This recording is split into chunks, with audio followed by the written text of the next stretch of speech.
All right. Well, good afternoon. Good morning, everybody. Thank you for joining our webinar today. Happy November. Hope everybody had a great Halloween. Here in Wisconsin, we had sideways sleet from during the trick-or-treat hours. We didn't have a single person come to our door for candy, which I don't know who's happier, or myself that I have all this candy, or disappointed that I didn't see kids in costumes. But nonetheless, hopefully everybody enjoyed your Halloween and good start to November. My name is Jeannie Borum. I am part of the corporate team here at Signworld, and I will be moderating the session today. For those of you who have not had an opportunity to either watch or participate in a previous session like this, just a really quick overview of our format so you know what to expect. First, we're going to give our current owners an opportunity to give themselves an introduction to themselves, a little bit about their business and their backgrounds. And then we will turn the floor over to our participants, allowing you who are prospective Signworld owners to ask any question that you want to, and each of the owners will give their own individual responses. So you get multiple perspectives on each question. We do ask you as participants to ask one question at a time, giving everyone a chance to hopefully allow them to have a question. And then if time permits, we will go around for a second round, depending on the time. So with that said, let's go ahead and kick us off with some introductions of our owners on the panel.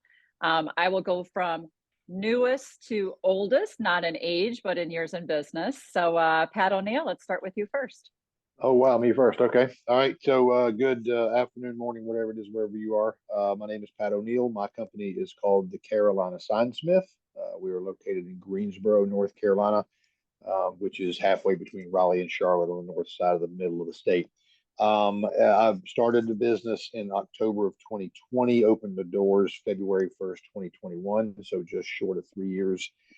We are about 3,000 square feet of space. A third of it is office and condition, two-thirds of it's warehouse. We are at 6.5 people at this point. I am on target to do just a skosh over $1 million this year.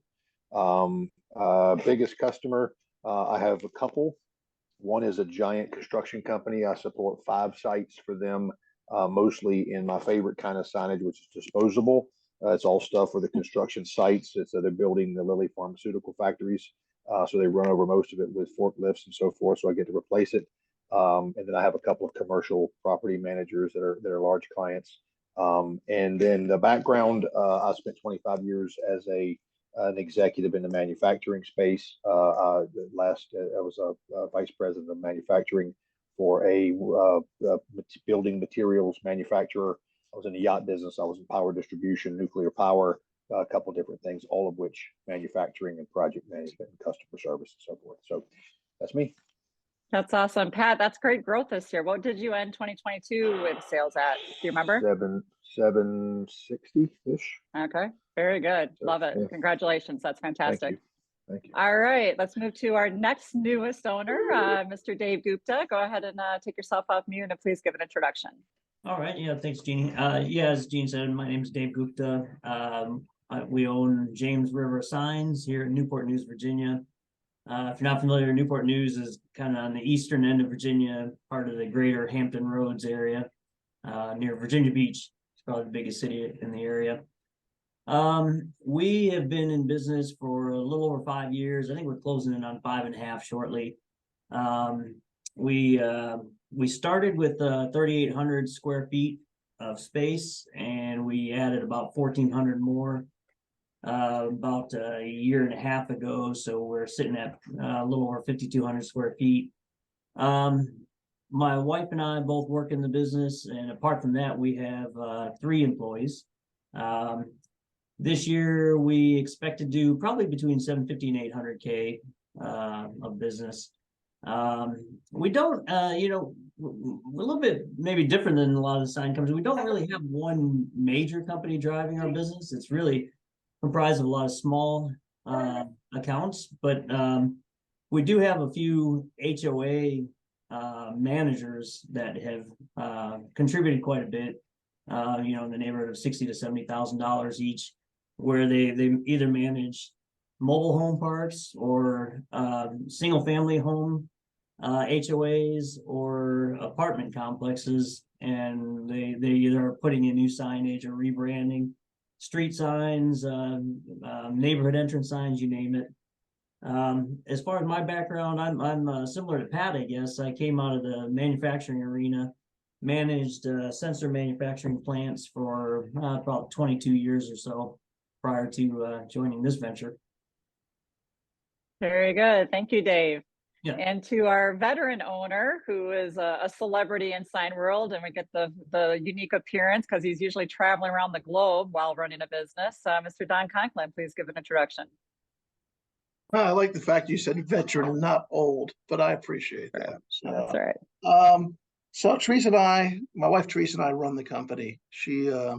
We were both in telecom for 25 years. I was on the customer ops side. She was on the IT side. So that's where our background was. We started Pinnacle Custom Signs in Beaufort, Georgia, which is a suburb of Atlanta, 12 years ago. We started with 3 employees and 2,000 square feet. We're now at 23 employees with 12,375 square feet. One of our major businesses is a storage facility, sort of like Public Storage, but it's regional down here in Atlanta. We do signage for them across the Southeast. We also have some major customers in the Georgia State University, which is the largest university in the state of Georgia, as well as several property management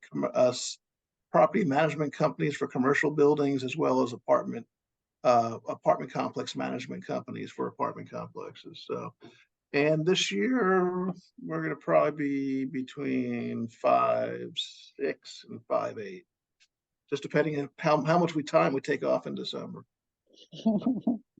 Very good. Well, thanks for joining us, Don, Pat, and Dave, and providing that background. Jack, can you go ahead with an introduction for yourself, please? I'm Jack Werner. I joined Signworld in '95 as a Signworld operation back in the days when we were more of a retail banner shop working with the yellow pages and a vinyl plotter, no digital printers. So we've changed a little bit since then. I started in 1,100 square feet with 1 employee. I ended up 10 years later at 5,000 square feet, staff 11, doing about 1.3. My largest customer was a regional developer for Subway with 200 locations. That was a $250,000 per year customer for me. I then sold that operation to join Ken Kin, our founder and former president of Signworld, to learn his end of the business. Finished buying him out in 2014. I'm now the president of Signworld. So when I answer the question today, it goes more to speaking about my experience running an operation. I might speak from that perspective. It goes more to training or that. I might speak from that, or just general population, what the experience overall is. Very good. Thank you, Jack. All right, now the fun begins. We get to turn the floor over to our guests today to ask a question. I'm just going to go based on where you're located on my screen here, so no priorities. Lee Portis, I see you are already off of mute. Go ahead and tell the group where you're physically located and go ahead with a question for them today. We're physically located in Kelowna, BC. And as far as the question goes, I don't really have anything pressing right now. Okay, well, we'll come back to you. Maybe a question will pop in your mind as you hear a few others. Okay. Phil, thank you. Phil, I'm not even gonna try to say your last name because I might say it incorrectly. Go ahead and tell the group where you're located and go ahead with the question for today.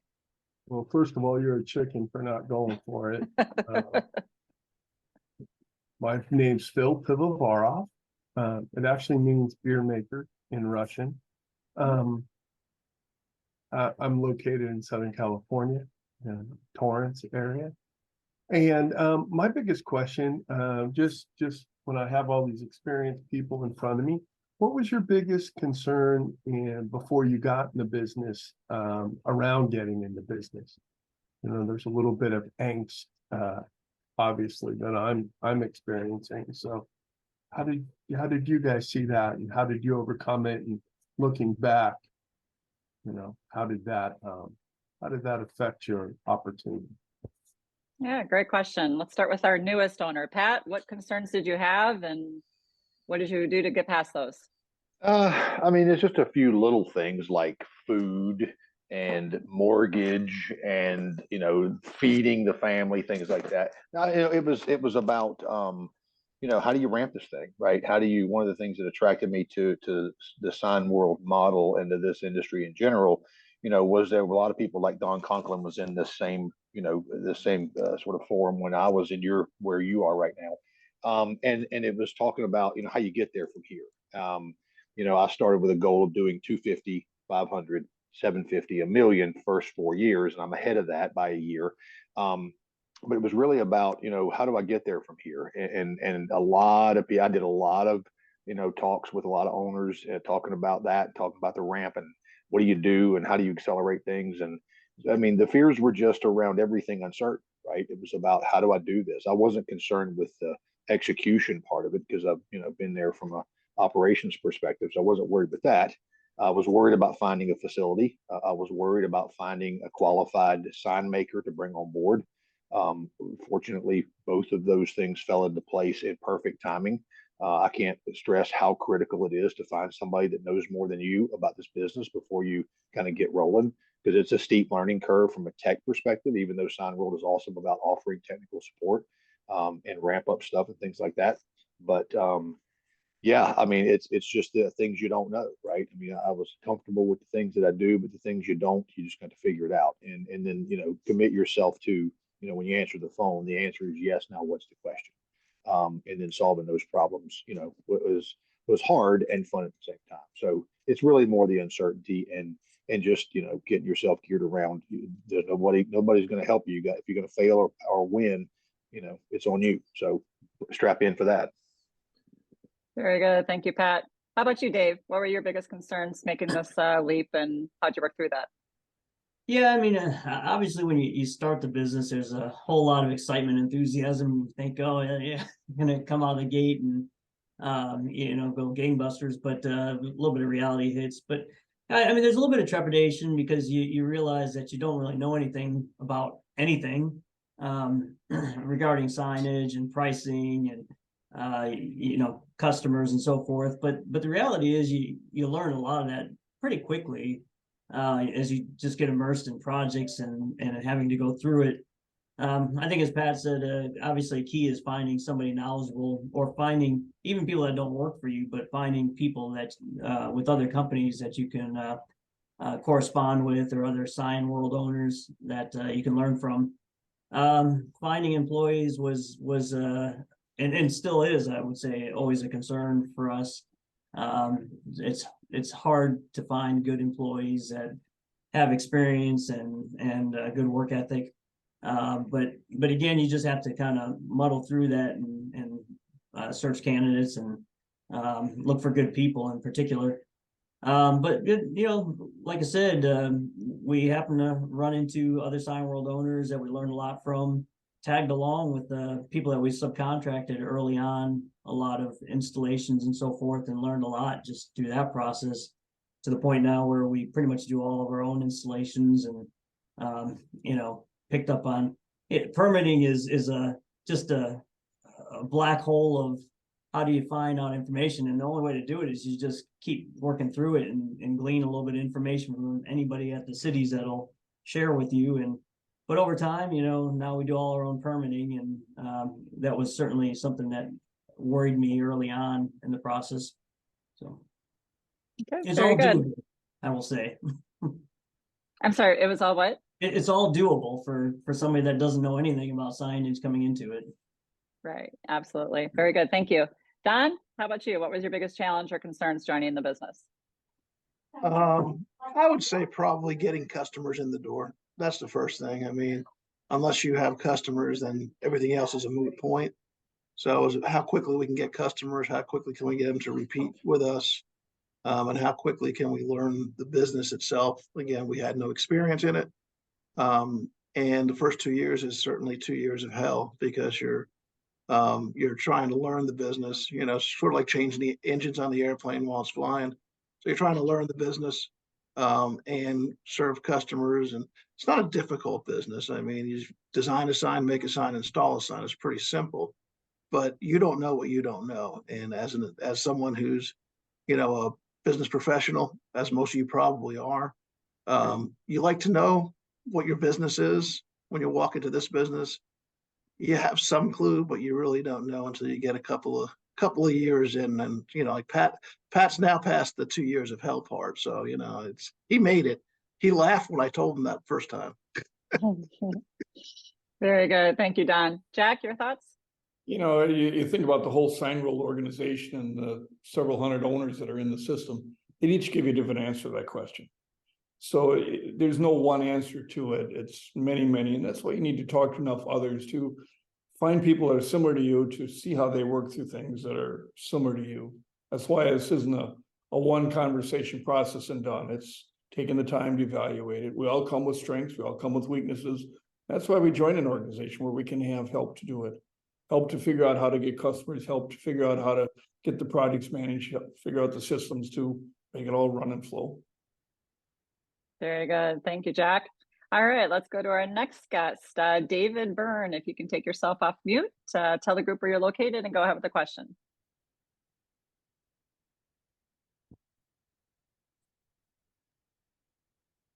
Okay, hi, David Byrne, located in Dallas, Texas, north suburb of Dallas, Texas, just below Denton. And so I think my question, I'm curious, how long was it for you to reach break even when you started? All right, that's a pretty common question that we hear on these webinars. So let's go ahead and go in reverse order. Don, how long until you were cash positive on the business, where your sales were covering your expenses and you're breaking even? Well, first of all, David, are the talking heads not working out for you anymore? Is that why you're trying to open up a sign company? That's kind of what my first question would have been. But I would say that it was our second month in, we were cash flow positive. 6 months in, I was taking a paycheck. And after about 2 years, we were replacing salaries of what we were previously. So. Okay, very good. Dave, how about you?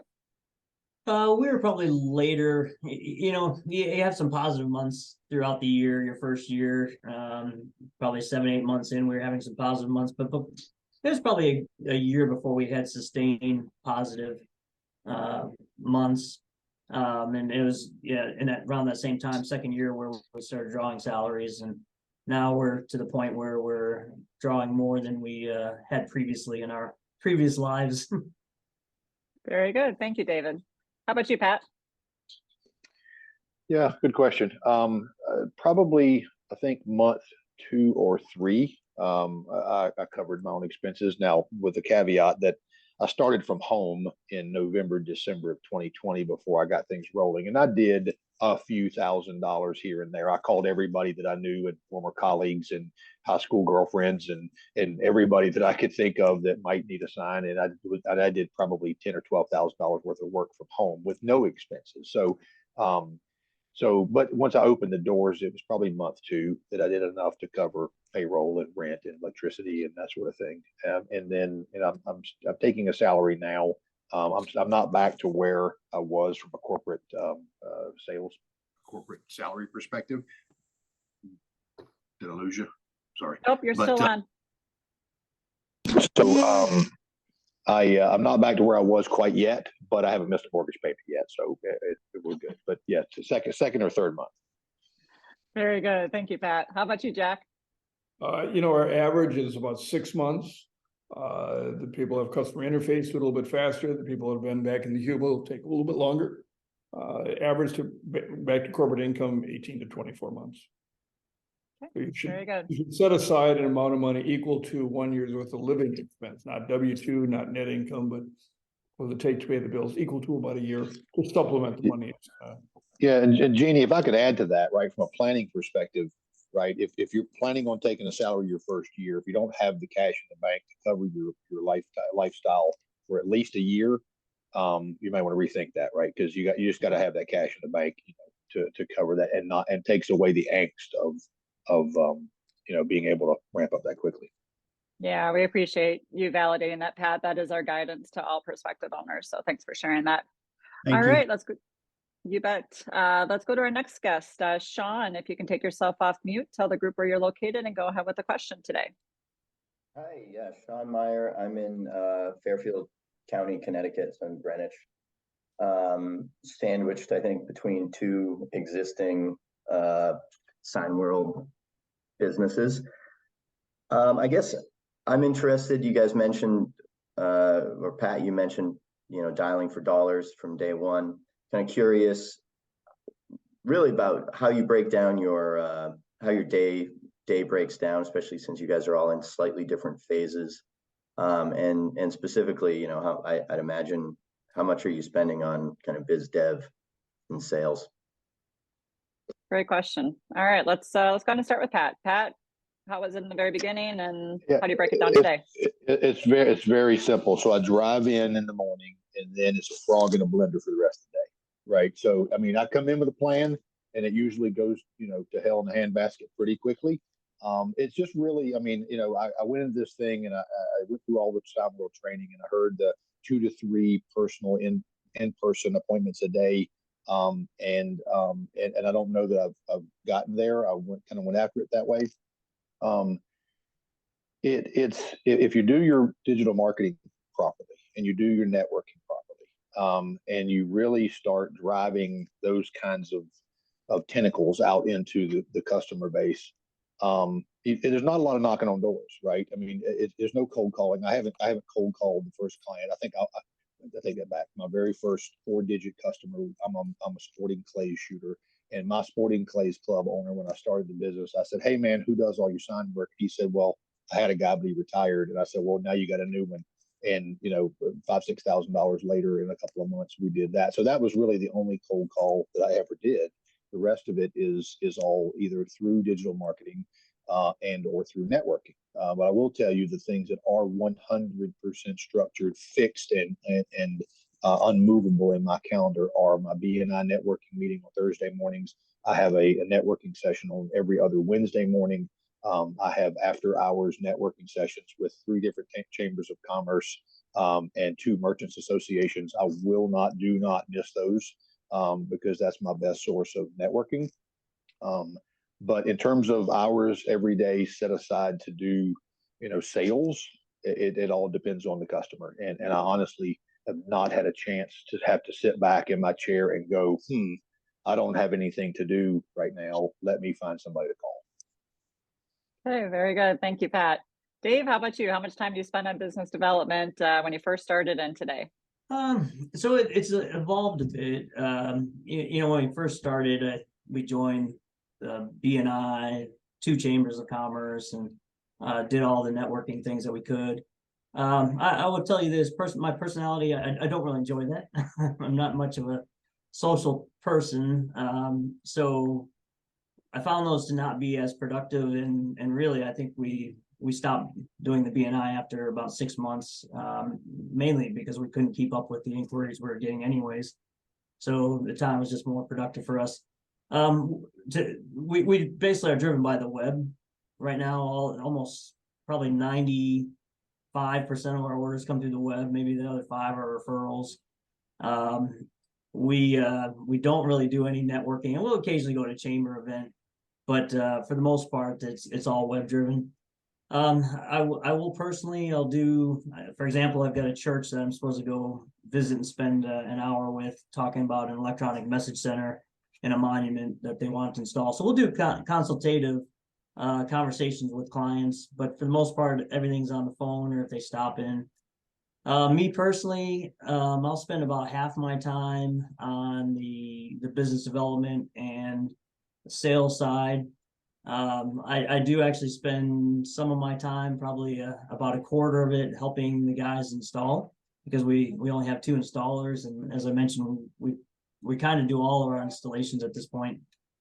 Then maybe the other quarter is just everything else, the financial side and helping make things and so forth. Very good. Thank you, Dave. Don, how about you? How much time did you spend on business development when you started, and what about today? Well, when I first started, I would probably go to 5 to 8 networking meetings a week, and be out in the field, because what you're doing is you are the brand. So you're out there trying to establish yourself in the marketplace. So again, this is not cold calling or anything like that. You can't cold call a sign. Sign is It's a event-driven purchase. If you have a new building, you got a building sign, you buy a new vehicle graphics. You can't go knock on the door and say, hey, you want to buy a sign? It's not going to happen. What I will tell you though, is that getting customers in the door is the important thing. And then making sure that customer leads somewhere else, as Mr. Jack will teach you all the time. And now 12 years in, 85% of our revenue comes from existing customers. And of the other 15%, half of that is referrals from existing customers, and the other half is off the web. So for the most part, doing the due diligence first couple of years up front, spending the time getting the customers in the door has paid dividends down the road. Very good. Thank you, Don. Jack, your thoughts? So to break down what they're talking about is in the beginning, there's some networking to do while the internet starts to drive the business. In the beginning, you're building relationships. Long-term, you're nurturing those ongoing relationships that they keep coming back and they keep bringing you more. Don, what percentage of your business today is repeat customers? You said 85. 85, I'm sorry, I missed that, okay. You know, you're gonna spend 50 to 75% of your time on the business development side and the balance of it and managing the business. Very good. And I'll also contribute, you know, sometimes owners who don't appreciate or enjoy that customer relationship aspect might hire a team member on their team to be more of that customer facing role and drive some of those interactions too. So it really depends on the owner and what they enjoy doing over time. So just adding a little contribution there. All right, let's go to our next guest. Anna, if you can take yourself off of mute, tell the group where you're from and go ahead with the question for today. Good afternoon, everyone. Can you hear me okay? Sure can. Perfect. Well, thank you everybody for making the time. Firstly, my name is Anna. I am from the Austin metro area. My background is actually tech. Sounds like many of you are from the manufacturing stepped into the Signworld world. So I am curious what advice you have for me as sort of a manufacturing newbie in terms of getting into this business and maybe some, you know, learning moments that you had on your journey. Okay, let's go ahead and start with Dave first. We'll go in a different order. Dave, what would you be your advice to someone? I guess the thing is, I mean, everybody's got a different background, different set of experience, and you'll probably find that you will do more of the things that you're experienced with, and you'll sub out, outsource a little bit more of the things that you're a little less comfortable with. And there are plenty of partners for manufacturing that you can work with, and as you learn those things, then you start picking up the work in-house. And you know, even though I'm from a manufacturing background, we didn't have the equipment or the skill to make a lot of the signs early on, and we've, you know, every year we add a little bit more capability, some different equipment. But I don't think it's necessarily a barrier to doing what you want to do. You might you might handle more of the tech side of your business, and or you hire somebody that's got the manufacturing experience. Okay, very good. Thank you, Dave. Don, how about you? Well, like I said, I was in telecom for 25 years, so I never saw a dial tone. So I can see my signs all over the place now, right? And from a manufacturing standpoint, I mean, you're going to learn the business. You know, the beautiful thing about Signworld is you're buying a business in a box. They're giving you the equipment, the training, the knowledge, and the access to the network of suppliers and other owners. And for me, I leaned heavily on a network of owners, right? Owners of every owner out. I mean, if you come across a unique situation in your business and you say, my God, no one's probably ever come around upon this ever before, all you gotta do is put it on the Signworld forum, and there's at least one owner who has experienced that situation before. You gotta remember, all the Signworld owners, I think 95% of them were never in the sign business before, so we all learn at the same time, so we all can appreciate where the new people are when they start the business. So we're more than willing to pick up the phone and listen to them and explain it to them, because we get a chuckle and we bring ourselves back to where we were about 12 years ago from that standpoint. So not being a manufacturing background, it has no issue. The biggest talent you need to bring to the table is project management and dealing with ambiguity, because there's a lot of balls you'll be juggling in the air in this business. And that's with any business you start. I don't care if you start a burger joint, a retail spot, or a sign company. You know, you don't know what you don't know. And that's where the issues come up. And, lean on the network, lean on the training that Signworld provides. That's what we did. Very good. Thank you, Don. Pat, your thoughts? Yeah, echo what Don just said. And if Don scrolls back through his phone over the last 3 years, he'll probably see I called him 50 times and said, "Hey, dude, what the hell do I do with this?" Right. And I'll also say, I said earlier on about hiring a qualified, first hire. That's critical. I cannot stress enough how critical that is. There's some owners in my mastermind group that don't have a sign maker and didn't find one or decided to try to do it themselves. And they've struggled a lot with trying to figure a lot of this out, right? So I brought in found a guy, luckily, that was 25-year veteran in all aspects of the business: graphic design, manufacturing, installation, the fabrication part in the shop. And that was critical. And it probably was a hindrance to me that I'm too hands-on and too anxious to get into the weeds of how to make stuff. And it probably would have been better if I'd have just shut the hell up and let Chris do, what he does good. So don't let that bother you. Find a great experienced sign person, pay them well, and let them do their thing, right? And then two, there are 300-ish, 280, 300, whatever it is, we're now Signworld owners out there. Every single one of them will answer the phone if you call, or call you back. And I've reached out to dozens over time in different places about different things. Our mastermind group, we still meet every week after 3 years, and we bounce things off each other. So to Don's point, right, the support structure, support network will get you through all of that. Do not let that be, the reason that you're hesitant, because I think there are salespeople, there are marketing folks, there are telecom, there are IT folks, there are all kinds of people in Signworld family, and it's about project management, and it's about driving sales and throughput and communication and customer service. It really isn't about manufacturing. Very good. Thank you, Pat. Jack, your thoughts, and if you can play your slides too when you're ready, that'd be great. I'm just going to introduce the slides. There's going to be 3 slideshows that are going to go on in the background. There's no audio to them. We'll continue with questions. First slideshow shows some of the operations inside now, so you can see what facilities look like.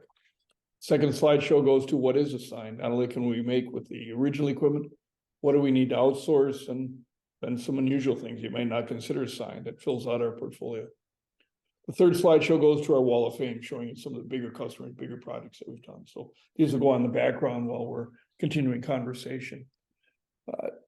Nobody in Signworld had sign experience before, or Don said 95%, and honestly, it's 100% have never had sign experience before. What we're looking for is your interpersonal skills, your multitasking skills, your delegating skills. That's what is needed. So everybody comes at this with strengths, and everybody comes at it with weaknesses. That's why you're not going solo. That's why you're joining an organization that can help you fill in the gaps and peer support each other, this Owners Alliance that we've created. So don't keep it as a concern. What you're good at is what other people are not good at. So they're going to help you where they're good, so you can help them where you're good. Very good. Thank you, Jack. All right, let's go to our next participant. Joe, if you can take yourself off of mute, tell the group where you're from, and go ahead with the question. I'm from Wilmington, Ohio, which is between Columbus and Cincinnati. And the question was, which I think we might be getting in our second slide here, is what kinds of things can you actually make with your basic setup that's suggested by Signworld? Yeah, great question. And sorry, did you have stuff would we have to farm out if we? Obviously everything else, but how does that farming out situation work? I know it's kind of two-sided, but no, it's a really good question, and most are wondering that same thing too. So let's go ahead and ask the group here. Dave, what did you continue manufacturing in-house? What did you have to outsource? And if you can share over time what you're now doing in-house that you weren't in the beginning, why you chose to do that, maybe that would be helpful too. Yeah, so of course your Signworld package is mainly oriented towards the vinyl printing and laminating and plotting. So you can do any sort of vehicle graphics, wall graphics, window graphics, and so forth, and then apply. There's a lot of signage products that, as you're probably seeing in Jack's display, that you can apply to substrates. So if you can at least get the ability to cut and fabricate some basic substrates, that to me is probably the first thing. And we bought a panel saw. It was probably our first equipment purchase, just to be able to cut panels. A couple of years into it, we did invest and purchased a CNC router and also a laser to be able to do a little bit more intricate fabrication. We have just, and of course you buy a lot of hand tools early on too, just to do installations and so forth. The latest purchase, we just finally invested in a shop compressor so that we can upgrade our ability to paint, because now coupled with the router, we can do a little bit more intricate sign work. Down the road, we'll have the ability, if we decide to go that route, to fabricate our own channel letters, but there are a lot of people that can do them for relatively inexpensive. And so as of right now, we don't make channel letters. We don't make some of the letters, the dimensional letters we make in-house. Some of them we still buy from people like Gemini, just because I don't really want to carry all the materials on hand. Some of the more complex parts, monuments and so forth, we don't have the ability to shape and weld and bend metal in-house. So we also buy some of that product too.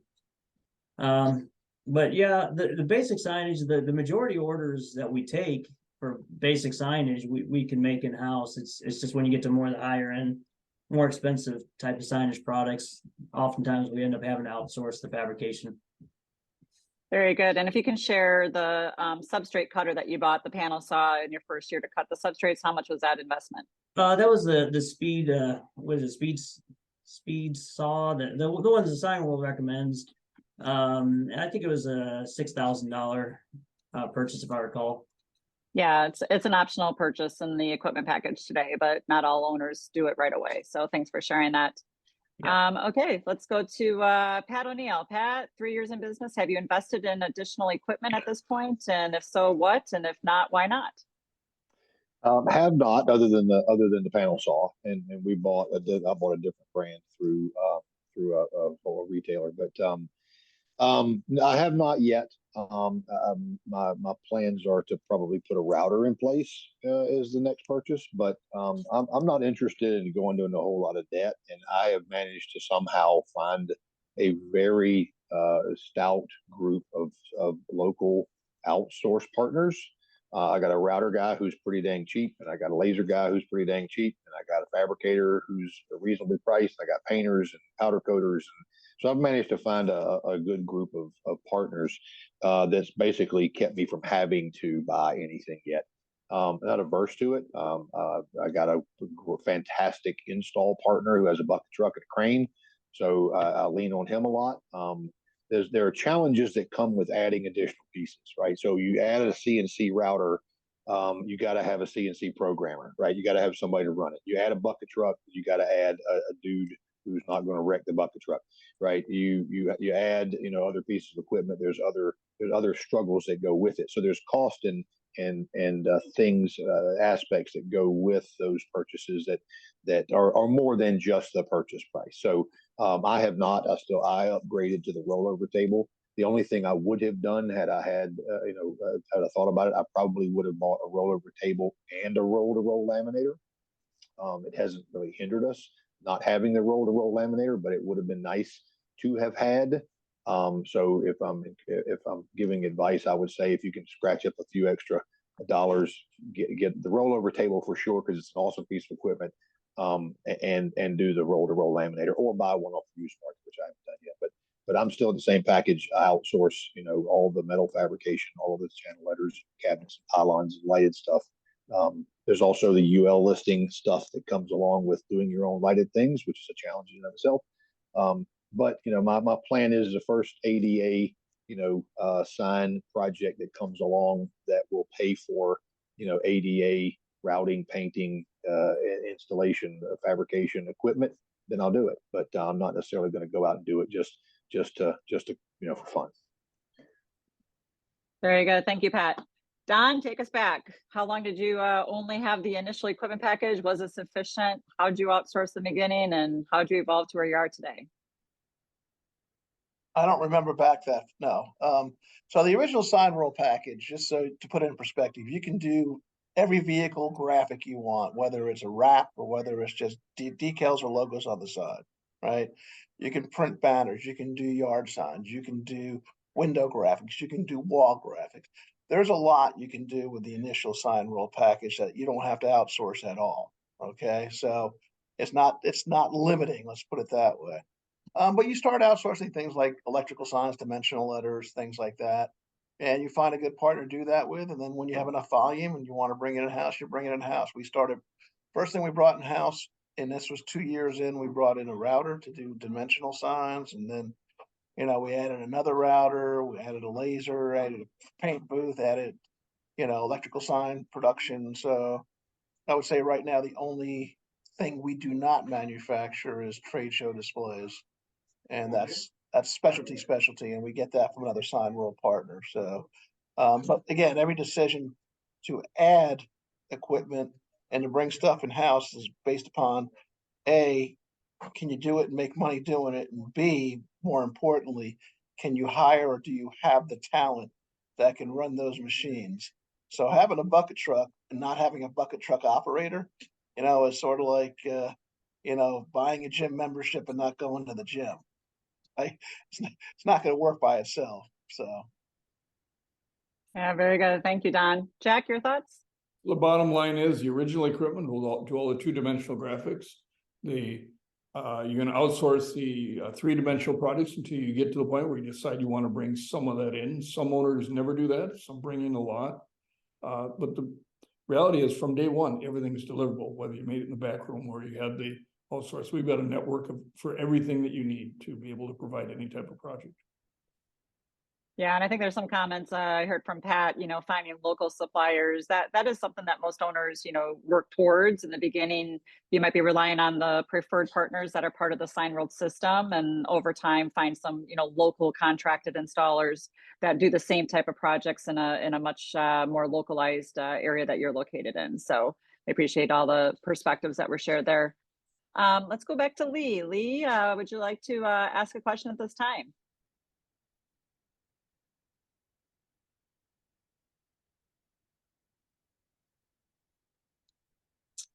I think all my questions are being answered as we go through everything. All right, very good. We'll keep you on listen mode. Gary, I see you've joined us today. Go ahead and take yourself off mute and ask our owners a question for yourself. Hi, everyone. Thanks for doing this. Appreciate it. Some great information, some great numbers. I'm wondering if someone could give me a general idea of margins on some of those numbers. Yeah, absolutely. Custom manufacturing margins are kind of all over depending. So let's go ahead. Don does a session at a convention that says know your numbers. So if there's someone who knows his numbers in this business, it's Mr. Don Conklin. So let's start with you, Don. What can you share about the margins of this business? At $5.5 million, we're going to do 70% gross margin. And that's with all the raw materials and things like that. Add another 20% for labor on top of that. So it's about a 50%. And then what drops to the bottom line that I either have to take home or spend on equipment is about 25%. So, it is as, and that's part of the other reason why you bring stuff in house as opposed to outsourcing it. When you bring it in house, you have control of the process and you can get more margin on it. So I was amazed that our margin arose, our gross margin rose from a 62% to 70% in the last 3 years, selling bigger and bigger signs. So that was eye-opening to me, and it's a good problem to have all the margin that you have to deal with. So we're buying a new flatbed, we're buying a new bucket truck, we're buying a new router so that we don't have to pay Uncle Joe Biden all the money that we're doing in margin at this point in time. So very good. Thank you, Don. Dave, how about you? What would you share about the margins in your business?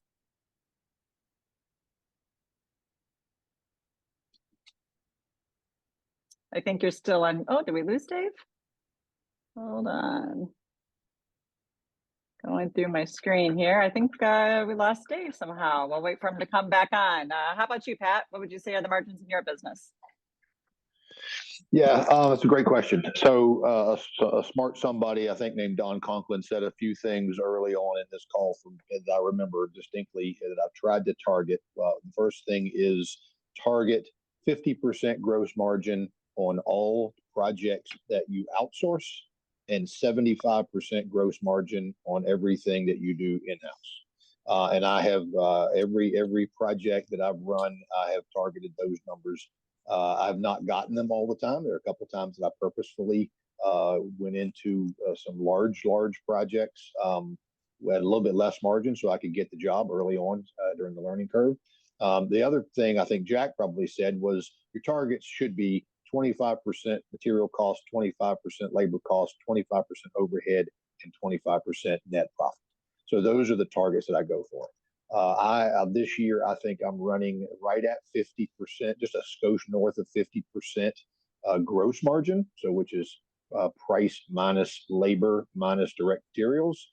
And that labor, by the way, includes outsourced labor and fabrication partners, et cetera.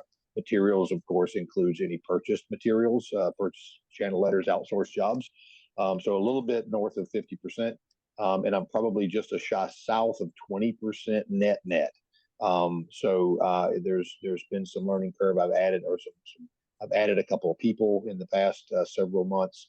You hire a $40,000 project manager, $50,000 project manager.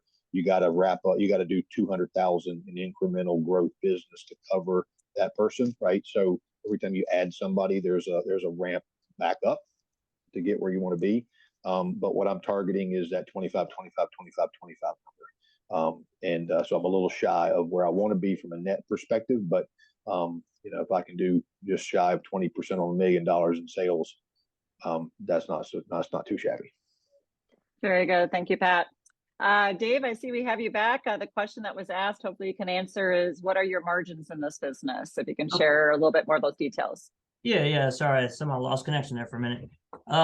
Yeah, so of course, obviously, as you grow, that changes and improves as you are able to absorb a little bit more overhead. And the other thing we, of course, found is as we gained a little bit more ability and we're able to make a little bit more in-house and install a little bit more ourselves, that also helped improve our margins. This year, I guess the bottom line is that we expect to make a little over 30% op profit before depreciation and tax.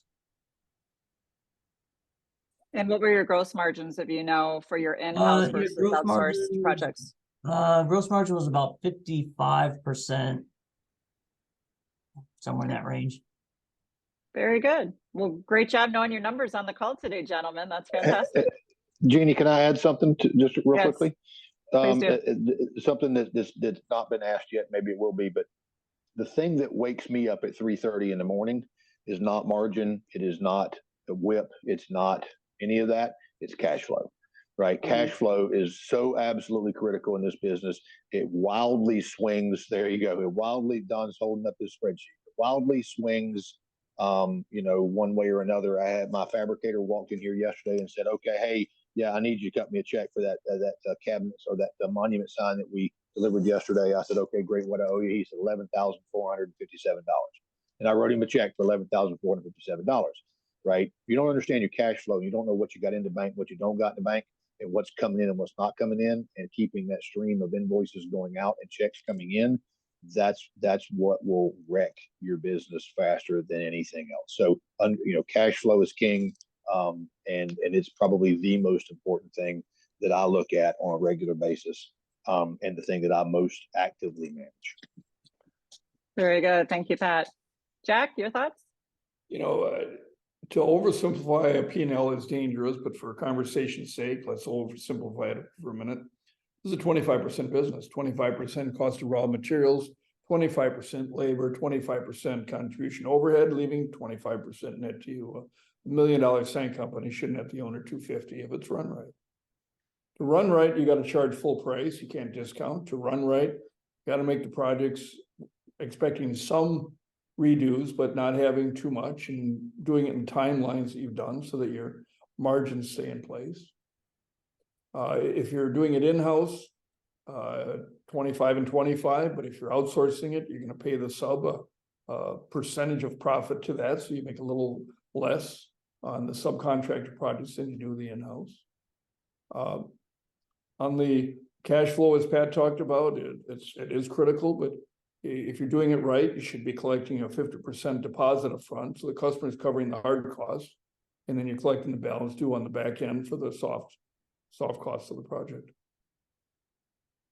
Absolutely. And Jeannie, let me make one last comment, okay? And so I'll get on my soapbox a little bit. If any of the people on the call are thinking about starting a Signworld operation or any other business, the first thing you need to have is a 3-year budget. I'm talking about a budget. It might not be the actual budget that you hit, but it looks something like this. This is next year's budget for us, and this is what we're going for, right? Because if you don't have, if you don't know where you're going, any road will take you there, right? I've seen people fail in business by not having a budget and not having a plan. If you don't know what your target's going to be this month or next month or the month after, then you're just shooting in the wind and just hoping that something comes up. You got to plan. You got to have a plan. You got to be successful. You have to have the plan to go to. And it amazes me when I ask some people, are you on target? And they say, kinda. And I say, what's your target? And they say, well, it's kinda. No, you can ask any one of the 23 employees in my office what our target is this month, and they'll know to the dollar. And they probably know exactly where we're at any given day, where we are against that target. It's very important. Yeah, definitely having, targets, metrics, KPIs, all those things are key to success. So appreciate y'all sharing that.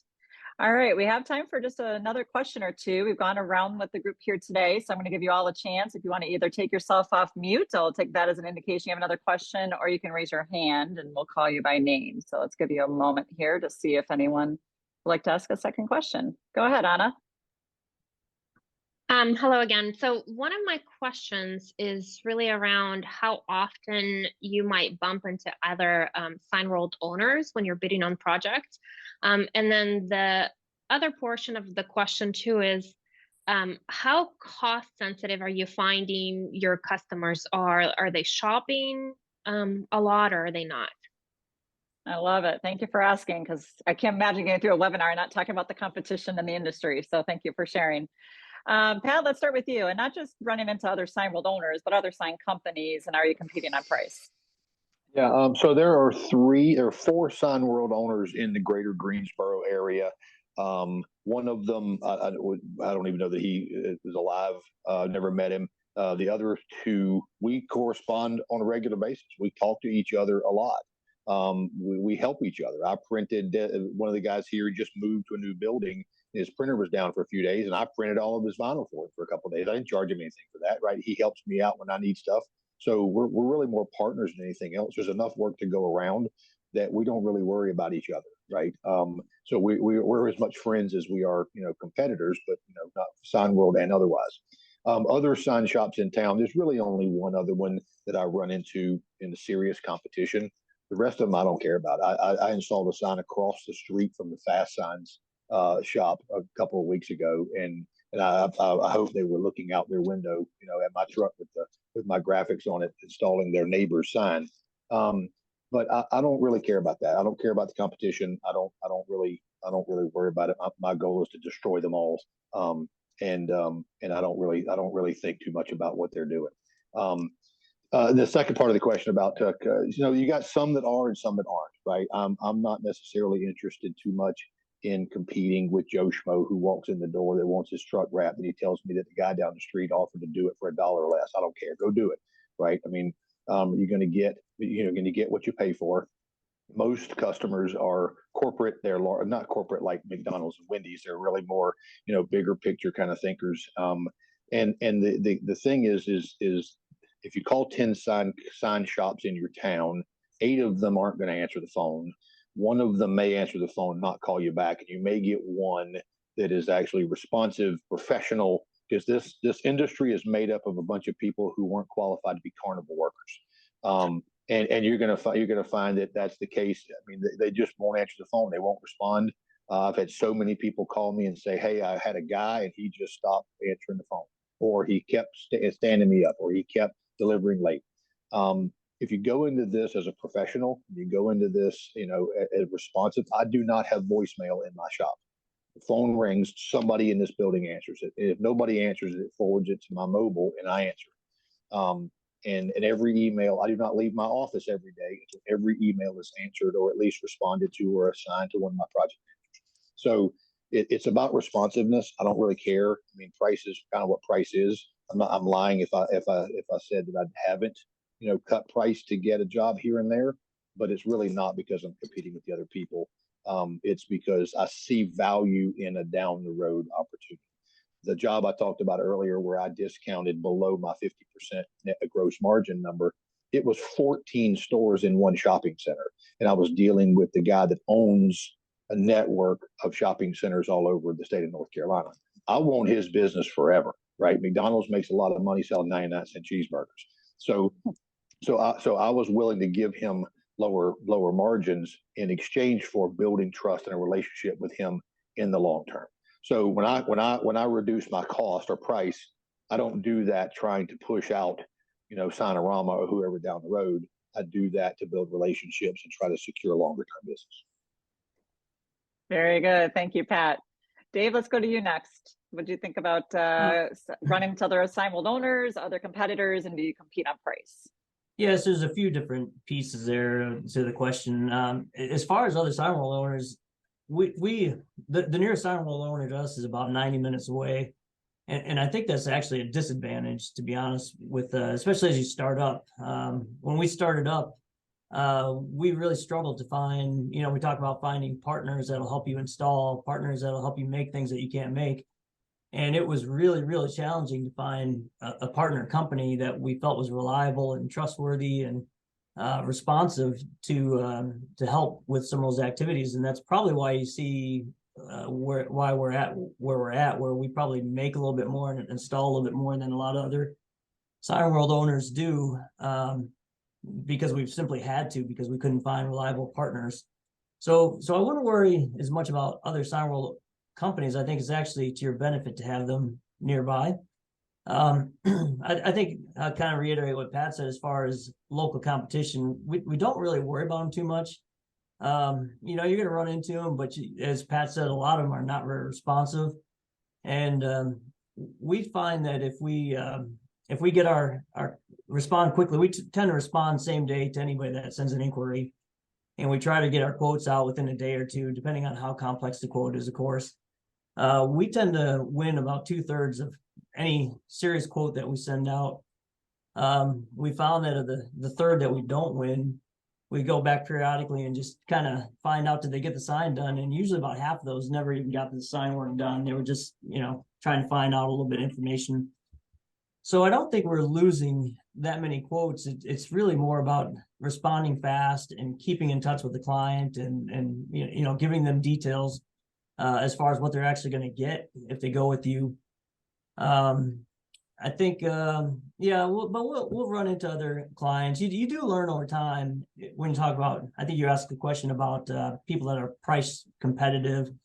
I'll be honest, we put less effort now into residential realtors because they're just a pit for our time. Nail salons, barbers, hair salons. We get inquiries every other day for a sign for a storefront, and they never have the money to pay for that. So we'll be very selective. And if it happens to be convenient, very close by, then we'll quote those types of orders. If it takes us 30 minutes to get there, then we'll just turn it away. Very good. Thank you, Dave. Don, what are your thoughts? I think I've trained every Signworld owner in Atlanta that started after me, which is probably about 12 or 13. Love them. I stop by their shop all the time. They're great people. I try to be helpful. But as far as competition is concerned, the great Jack Warner once had, back in the day when there was, everyone know what Yellow Pages was? Jack did an illustration back in the day before the web that says, you look at the Yellow Pages and there's probably 15 to 20 pages of sign companies. And he says, hold up the book. He goes, hold the 15 pages and open it up. And everybody else is your customer. It's all the other businesses that are looking for a sign.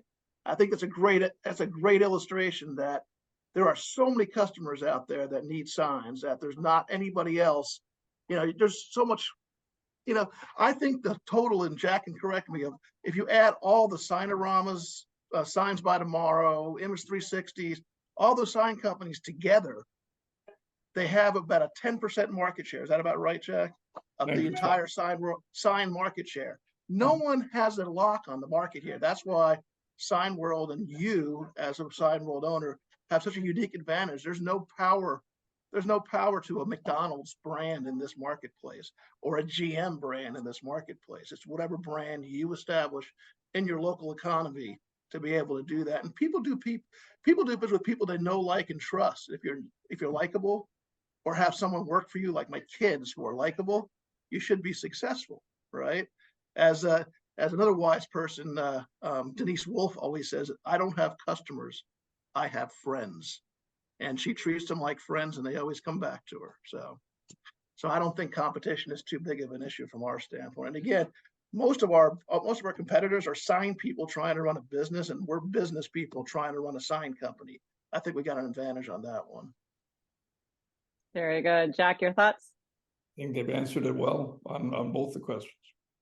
Yeah, I believe they did too. All right, looking at time and being considerate of our owners, giving up their valuable time today. Dave, Pat, and Don, thank you very much for joining our session today and contributing with your thoughts, insights, and perspectives. We really appreciate you all. And to our guest participants, we appreciate your interest in learning more about Signworld. We look forward to the future conversations with each of you to continue through this process to identify if this is the right next path for you in your journey in life. With that said, we appreciate you joining into our session today and hope everybody has a great rest of your day. Take care all.